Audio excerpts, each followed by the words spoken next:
May paririnig akong kanta sa inyo, ha? Ito.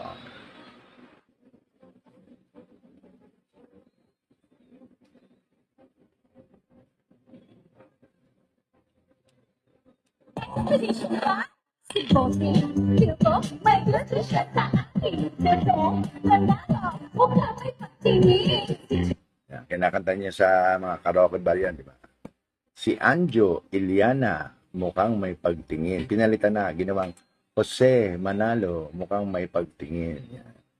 Malamang ang nag-idea niyan si Jose na rin eh. Dahil sasabihin ko na sa inyo, isa sa pinakamasamang ugali diyan sa Itbulaga, si Jose Manalo. Opo. Pag wala si Bossing diyan, napakayabang niyang taong yan. Ilang beses ko nang gusto sapakin yan eh. Eh syempre, nagtatrabaho tayo. Cool, cool.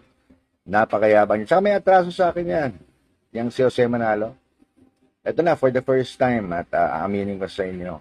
Nung ako po ay hiwalay sa aking asawa, nagkaroon po ako ng girlfriend at minahal ko naman siya. Sa katunayan eh, nag-live-in kami ng almost 1 year.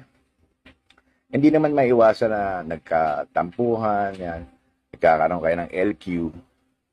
O, yung girlfriend ko yan ay, dancer ng Itbulaga. Kasi gusto ko yung yung mababait, gusto ko yung hindi mayaman, gusto ko yung masipag, yan. Yan naging girlfriend ko yan. Mamaya i-reveal ko yung pangalan.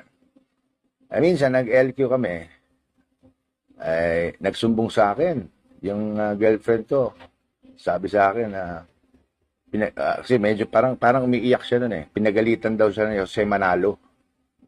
Ang sabing ganon, bakit ka kumakabit sa may asawa? May asawa na yon. Hiwalay mo yan si Anjo, may asawa na yan. Eh, hiwalay na nga ako, di ba? Pero sinabi ni Jose Manalo dun sa babae, hiwalay mo na yan. May asawa na yan, pinagalitan. So, medyo nag-iiyak yung girlfriend ko. So, ang ending, nung medyo naghiwalay kami, ang ending, etong Jose Manalo, inahas pala ako. Kaya pala niya ginawa yun. Oo, ngayon asawa na niya, si Mergin Maranan. Yan. Girlfriend ko yan, 1 taon. Ano kami niyan, okay kami niyan, wala kaming problema masyado niyan. Ang ano ko lang, ahas talaga tong Jose Manalong to eh.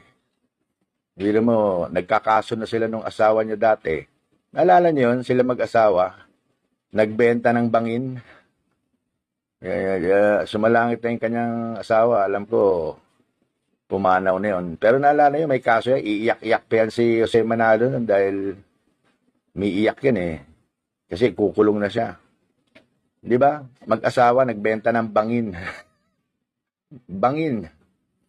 Walang lupa, bangin. Yan. May kaso yan nun eh. Hagilapin nyo nilang yung mga kaso niyan.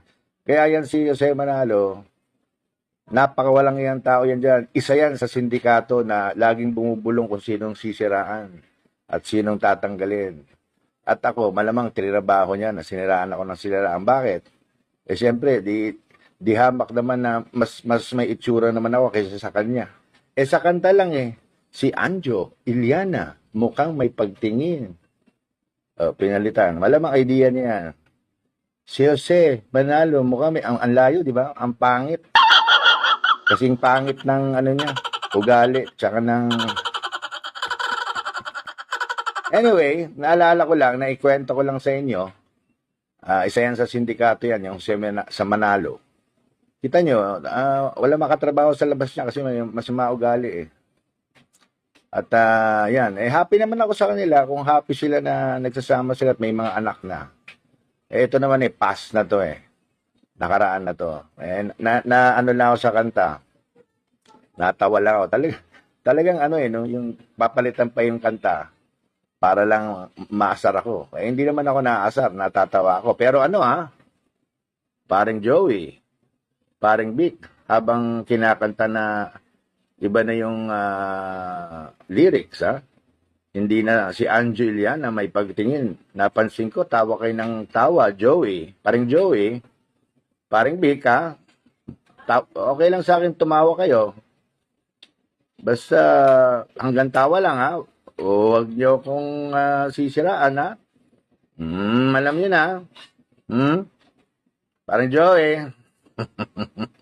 Parang Vic. Okay, so it's all right. Ganyan talaga ang buhay. At least once naging original ako sa kantang lyrics. So, kay Margin, hello. Nasa akin pa rin yung mga letters mo. Tinago ko pa rin hanggang ngayon. So, magandang gabi and good night everybody.